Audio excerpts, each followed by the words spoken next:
And welcome back, everybody, to another episode of Succession Success, the Q5 Experience podcast, right here on the Empowering Futures Podcast Network. Thanks for checking us out wherever you get your podcasts, and of course, watching right here on YouTube. Matt Dery with you. I run our marketing and business development for both Financial Architects and the Q5 Experience. A little bit about Q5 before we get to our guest today. It is the fifth quarter of your business. If you're a business owner, you're eventually going to exit your business. Maybe it's 3 to 5 years out. You're thinking about a plan and don't have one. That's what we help you do at Q5. You can get more at q5experience.com. Our guest today, for those of you watching on YouTube, you can see him on the screen. Steve Lowisz is the CEO and the founder of Qualigence International. They recruit, they retain, they develop, and when they are one of the best recruiting companies in the country. And Steve is traveling all over the country as well as a keynote speaker as well. Steve, great to see you. Great to be here, Matt. Thanks for the invite. Steve, there's so much we could peel back and talk about here. But first, tell me a little bit about Qualigence, how it got started, and how you really have developed this company. Well, we started the business 24 years ago, and really it was because I was on the receiving side of really horrible recruiting services. And that was our foray into the talent business. So we began it with a different model 24 years ago, and we've now expanded to recruiting talent, helping organizations retain talent, which is hard these days. And then even if you do both of those things and you have horrible leaders, which is too prevalent, we help develop those leaders or determine if they're the right leaders to develop. You just said something interesting. Bad recruiting companies everywhere. Oh, gosh. Give me a story. There must have been something that lit your fire that said, I've got to fix this. So I was on the hiring side, hiring sales reps, and I had an agency that was doing work for me. And we ended up having a couple of successful hires, but one of the individuals that they presented to me as a salesperson, as I'm sitting in the office interviewing, the police knock on the door, come in and arrest him while he's sitting there interviewing with me because he had actually had a felony on his record before, was suspected to be involved in another felony. None of this was talked about. None of this was presented. So at this point, I'm like, oh my gosh, this is bad. So that was the catalyst that said, look, we can do this better. We'll figure out a way. And that's what got me into the business in, let's think about this, 1991.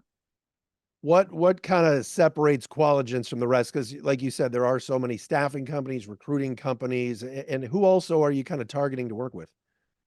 So from an organizational perspective, we kind of have functional areas that we're really good at, whether it's finance. Banking as an industry is something that I've been involved in after sitting on board banks for many, many, many years.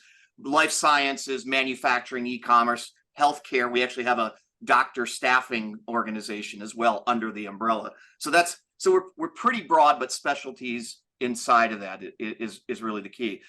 Couple of the differentiators on the Qualigence proper side, 90% of the work we do is not commission based. It's actually consultant based. So clients are paying us for our expertise. Generally end up saving a little bit of money too, as opposed to paying a fee. We do some work like that when clients just don't buy into this hourly program, but that's one of the differentiators. The other key is our recruiters are not incentivized just to fill a position for the sake of filling a position. Right. And that's the traditional model. That's what it is. You get paid a fee. They get part of the commission. So it's just put button C. We pay all of our recruiters a salary to make sure it's the right person for the right role, the right organization, right reason. It's interesting. Would you say when someone's coming to you, let's say not on the business side, but they want to relocate, they want to find a new home, how difficult is it in these times? Because there are a lot of jobs open, but like you said, you don't want to just fill it, but that's sometimes what the owner or the company wants to do and move fast. It's kind of a dance, isn't it? So, yeah, I mean, there's still 9.5 million jobs open, Matt. I mean, that's a ton of freaking jobs out there. Yeah. We don't do a ton of placement of candidates that are looking for roles. Most of what we do, clients paying the bill, they come to us. This is what we're looking for. However, there are times where those two shall meet. So if it's the right person, they're moving for the right reasons, it's the right fit, and that owner or CEO, whoever, needs to execute, and it's the right fit, we'll put the two together. Don't have any problem with it. We had a situation just recently where we did that, and the client ended up paying us maybe $1,500 for the time we spent, a couple hours on it. versus paying it would have been about a $50,000 fee. Hmm. Now, it's not all about the cost. It just happened to work out that those two should have been together.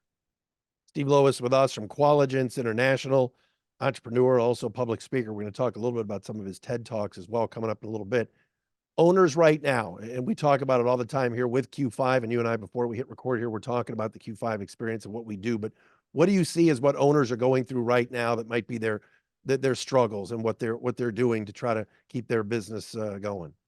Well, there's a couple of things, right? Financially, because of where the economy was with rates and inflation and everything, all their costs went up too. And they're trying to mitigate those costs. We know that. You're trying to mitigate, I'm trying to mitigate. It doesn't matter. That's kind of one piece. The other piece is that COVID, and we talked about this prior, Matt. COVID obliterated some businesses. Now they're thinking, crap, I better sell it now. So the succession planning that you guys do is constantly coming up, even in what we do. So if, for example, they're come to us and say, hey, I got to hire a new CFO, a new chief sales officer, revenue officer, whatever, and I want that person in a couple of years to take over the business. So we're having more of those discussions, which actually ties in really well to what you guys do. I love what you guys talk about with recruit, retain, and then develop. On the development side, what are you seeing? What is Qualigence's sweet spot there where it differentiates you from your competition? So I'll just be forthright with you and anybody listening. I was the worst leader you possibly could have for most of my career. But 13 years ago, I went through some experiences that really kind of reset my view of what a leader does to be successful, to make their team successful. And that philosophy is what we teach and share from real experience, practical experience. So when we develop leaders, it's not from a book. We don't go through an academic exercise. We actually go through an experience and a journey of taking leaders that have probably never gone through what we take them through, even if they have their MBA though, Matt, right? It's a different level of engagement with your team. There's the philosophy that I've taught for years is the difference between driving and guiding, which is what one of my TEDx's is on. 4 million views on that one in particular, right? But that's the core of the philosophy, and it's based in applying it to see the immediate return as opposed to just the book knowledge and saying, I know what leadership is all about. Few people do. I love that you admitted that you were a bad leader. Oh my gosh. Horrible. What were you doing? You look back now, what were you doing so wrong? So typical, right? So I was a really good salesperson when I was working for somebody else. And what do we do with really great salespeople? We elevate them to leadership roles because they're really good. And we hope that by osmosis, their team will learn from them. Right. It didn't work for me. So I ended up starting my own business with the same mentality, right? So if you could do something for me, Matt, you were valuable to me. If I had to do something for you as your leader, you were no longer valuable to me. And unfortunately, look, too many of us as leaders do that and don't admit it, so we don't change. Luckily, I had the opportunity 13 years ago, and you actually hit me on the anniversary of the day that was the catalyst for the transformation 13 years ago, to rethink this. And if I can help people and teach leaders to help people get what's important to them, they in turn will give what's important to us. But it has to be done in that order. Wait, do you have like a Post-it note somewhere on your bathroom mirror that says December 13th, 2010 or It's actually etched into my mind, and I have a tattoo on my arm that reminds me of a particular event 13 years ago. Wow. I love it. But that takes a lot for you to actually probably admit that, which is probably something you see in some of the leadership teams that you're working with, like, hey, time to look in the mirror and maybe admit that this is going down the wrong road, right? Some of these CEOs he's and she's that I talk to that somehow find their way to some of the work that we do, I often need to go head to head with, Matt, because they were as boneheaded today as I was back then. And I can at least speak from experience. And look, you're experiencing this with your team, aren't you? Yeah. How do you know that? Because you're acting like the same jerk that I was acting like back then. But I'm not calling them out to be mean. I'm calling them out to help them because I've been through that experience. Amazing. Steve Lowisz with us, TED Talks, CEO, and the man and founder of Qualigence International. I want to ask him about some of his speaking engagements that he does, and also a little bit more about what's coming up in January with the Lowisz Leadership Institute. We'll do that coming up next right here on Succession Success. As a business owner, have you ever thought about what it would look like to leave on your terms? In a business, there are too many moving parts to fully understand and implement a practical succession plan while at the same time living inside your own business. Your energy today is focused on running a great company. In the end, don't you want the highest value? Get to the next phase in life on your terms and leave an impactful legacy? We help with that. The Q5 Experience. We help take the I don't know out of what's next. Back on our podcast, Q5 Experience Podcast, Succession Success. Find us at q5experience.com. Our guest today is Steve Lowisz, CEO and founder of Qualigence International, which basically, Steve, I guess we could say is a recruiting company, but does so much more. When you're in an elevator, by the way, and someone sees maybe on your shirt Qualigence, what's your quick, like 10-second spiel to them? I usually ask a question. In business, what's your two biggest problems? People and money. I don't help you with the money, but I sure can help you with the people. Oh, I like that. No, I like that a lot. I like that a lot. It seems like now, Steve, and I could talk to you forever about this, but the people portion of it, people just, like you said, they think they're okay, and it's a plug and play. And man, things have changed now as we enter 2024, hasn't it? Yeah, it's been like this for years, though. It's just accentuated given kind of what the result of COVID with what's important to people, or they think that's important to people, the way we have not led people the right way. To me, COVID wasn't the cause. It was the great exacerbator. It showed us what was already happening both from the employee and the employer side. There was already a disconnect, Matt. You've had some big clients. I was perusing your website. I've had conversations with your strategic partners director, Leah Nasita, who's fantastic. Google and Bank of America, some Fortune 500 companies, but you've worked with some smaller companies too. Which do you prefer? It doesn't matter. It depends on the function, right? But I would say about 50% of our business is Fortune 500. And then the other 50% of our business tends to be family-owned, multi-generational, could be a $30 million business, could be a $2 billion business. A lot of my personal practice is split 50-50 as well. It's communication. You talk about working with people and development. Is communication the biggest problem? You mentioned COVID, this working from home. I mean, do you want everybody in the office together? How do you balance all of that? No, I think that actually accountability and the communication of accountability is the biggest issue out there. We're afraid. We're tiptoeing around it. Wow. And we think that when somebody says, hey, I have to work from home every day, that's the only thing I'm going to consider. Great. Why? The answers you get, really what I've come to find out, for some people that's really important and there's a real reason. I've got a child at home that needs me there. But for most people, it's a preference. Mm-hmm. And I'm not saying one's right or wrong, Matt. That's not my role to do that, right? Everybody's got to kind of make their own decision. Our businesses happen to be hybrid.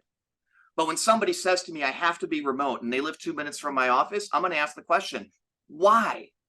And if there's not a well, because all my friends do it. Well, I don't care what your friends want. We require you to come in 2 days a week, my friend. This is what it's going to be. So I don't know that there's a right or a wrong, but I think we get too caught up in the momentum of the moment as opposed to the reality of what people need and what they need. And we get caught up in what everybody else tells us that we need. LLI, Lowisz Leadership Institute. That's something you're really going to kick off in January. You've already started it at the company with Qualigence, but what does that entail? Yeah, so we started a number of years ago, Qualigence Leadership Institute, and we're just rebranding it coming up into the following year. What we found is that the recruiting and the retention piece go really well that Qualigence does. The Lowisz Leadership Institute, we've decided to rebrand based on some feedback from some of our clients that we're actually doing some of this leadership work for. So we've actually added team members, we've added tools, we've added keynotes, we've added development programs, and continue to bring on folks with their own experience that have the same philosophy of leadership that we have, that again is not academic, but can put their own spin on it to the communities that they actually serve. It's a pretty big undertaking, but we're going to launch that in mid-January. Is there something these owners or leaders of these firms, whether it's CEOs, CFOs, whomever, are they coming back to you after they work with you and saying, hey, this one thing really connected? Or is there something that's a theme that maybe you're getting? So a little bit of it is a mindset. I want to be careful because it's usually not one thing. It's usually there's a succession of things that are causing them to be an ineffective leader.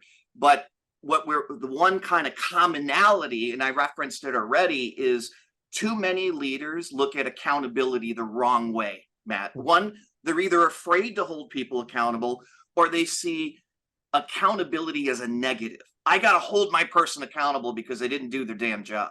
That's never been the model of accountability. It's be clear with the goals, help them actually achieve those goals. But at some point, there's a standard that you need to have in your business, and you need to uphold that standard in whatever form that is. That is one of the hardest things. And you would think these leaders that have been successful, CEOs that have been successful, get this. So few of them use it in the right format. They use it as a consequence, negative, as opposed to a consequence, positive, before a negative. Steve Lowisz with us here on Succession Success. All right, you're traveling the country. You're a tough man to get a hold of. I appreciate you taking the time today. But you're doing these speeches and TED Talks, which are big time. How'd you get started with that, and how much are you just loving doing that? Well, I got started in speaking on accident. I was asked to fill in for a keynote at a conference that I happened to be at 20 minutes before the keynote was supposed to be there, because wow. he or she called in and said, I can't be there. So I won it. It was, it was probably the worst speech or worst keynote that I've ever given, Matt, because I wasn't prepared. But some folks were in the audience that saw me and invited me to come speak. And then my previous head of marketing was very active in helping book a lot of those engagements. And now the majority of it just comes from people seeing us. Wow. But the TEDx or the TED Talks is a pretty big series. You had to have done something right to get involved with that. How much are you enjoying doing those? They're a lot of fun. It's probably the hardest keynote that I've ever had to give, because I'm used to doing 45-minute to 60-minute keynotes. You can get a lot of content in that. Trying to distill a message into 7, you're supposed to do 7.5 at a TEDx, but I went to about 9.5 minutes. And I practiced more for those 9.5 minutes than I have ever practiced in my entire life. But we were fortunate, like I said, to get over 4 million views of that one that I just did just over a year ago here in Detroit. That was here? Yeah. Gotcha. What is there something? Is there one message you love passing out more than any other? Maybe. Yeah, it's actually the philosophy that I mentioned around leadership, and it's what I continue to tell both parents and leaders: stop driving, start guiding. We have a tendency to want to solve problems for other people. We have a problem with solving problems, right? This is part of the problem. We need to teach others how to solve problems, both as leaders and as parents. And so that message, that TED Talk, which is what it was based on, it actually resonates to both sides, because it's something that's applicable. Leading through guiding is not as easy as it sounds. It's not, especially if you've got kids. Qualigence International, I love on your site, full service talent provider, and the man behind it all, Steve Lowisz. How do folks get a hold of you, and plug whatever you want to plug, please? I publish my cell number everywhere. Anybody who ever wants to chat about anything talent related, 734-837-8500. You'll find it online. You'll find it here. You can also reach out to anybody on the team, 734-432-6300. We will have a series of leadership development courses kicking up, experiences, journeys, kicking off sometime in mid-January. People want to find out about it. Mid-January, the website will launch, lowiszleadershipinstitute.com. It'll tie back to the qualigence.com site as well. My first guest we've had to give his cell number or her cell number. So always. I love it. Steve, this was fantastic. Thanks so much for doing it. Matt, appreciate it. Thanks for having me on. You got it. There he is, Steve Lowisz with us. You got all of his info, and check out Qualigence. Just Google them. They are fantastic in what they do. Here on the Q5 Experience Podcast, Succession Success. I want to thank Steve. We'll talk to you again soon. Thanks so much, Matt.